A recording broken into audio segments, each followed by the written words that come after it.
Ohio. We're high on Ohio. These stories inform and inspire through the words of people who make Ohio home.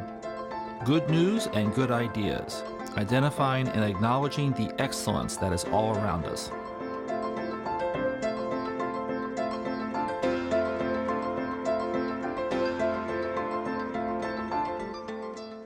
Dr. Murray, we've been talking a lot about work, the value of work, the structure of work.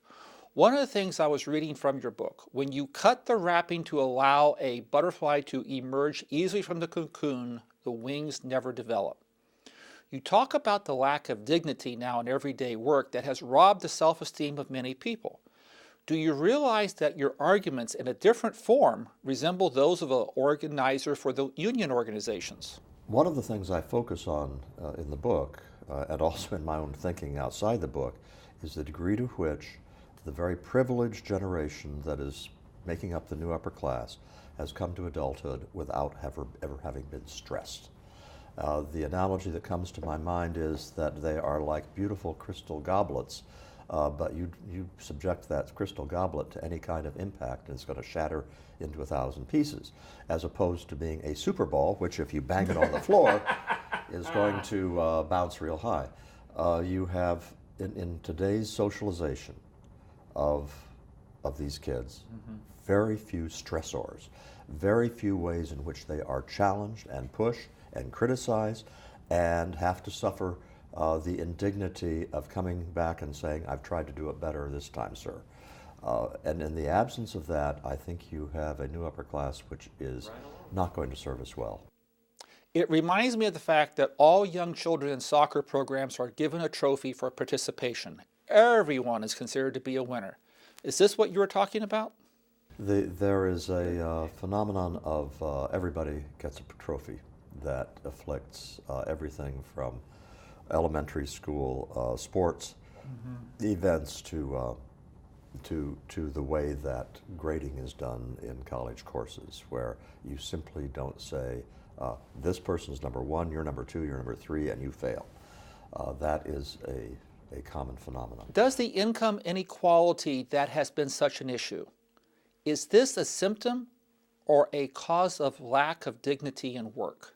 The whole question of how much income inequality is a cause and how much it's a symptom is really tough to untangle. I mean, is it true that if you are working at a job paying $12 an hour, you may feel that you aren't getting the kind of prestige and respect you want when you look at these guys who are making millions and millions? I understand that, but we have had periods in America's past where people working at the skilled trades, for example, were considered to be not just respectable, they were considered to be the equal of anybody else in the country in terms of they were skilled workers and their skill was treated with respect. That existed in the context of great income inequality. I don't think that fundamentally the issue is, oh, we have some people making too much money and therefore other people feel degraded. I think it is that we have artificially stopped respecting anyone who does an honest job well. How much of sprawl has been a contributing factor to these problems? In thinking about why we have segregated ourselves into enclaves, I think that the role of money plays a large part. The fact is that we have a lot more freedom now, especially those of us who are affluent, to live in the neighborhood we want to live in a way that we did not have that freedom 50 or 75 years ago.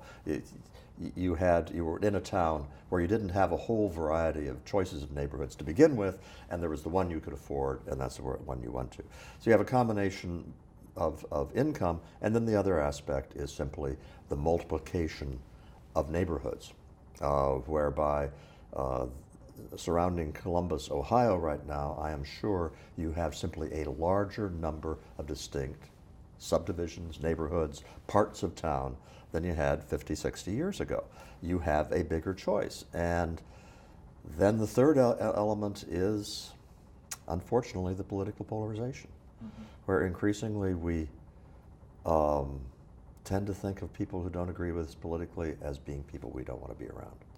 One of your ideas in your book was to abolish all bureaucracy and just make direct payments to every citizen. Can you talk to that? You know, every author has books that they write that don't get the attention they think they deserve. And in my case, a little book I wrote called In Our Hands is what I consider my abused book, a neglected book. In it, I say, let's have a grand compromise. The left can have big government in terms of the amount of money we spend to help the disadvantaged, and the right will get small government in terms of the ability of the government to meddle with their lives. And the way you do that is by cashing out the 1.5 trillion, or however much it is now, that we spend on income transfers, cashing that out and substituting for it a cash deposit every month electronically into a known bank account with which people are supposed to run their own lives. That's why the book is called In Our Hands.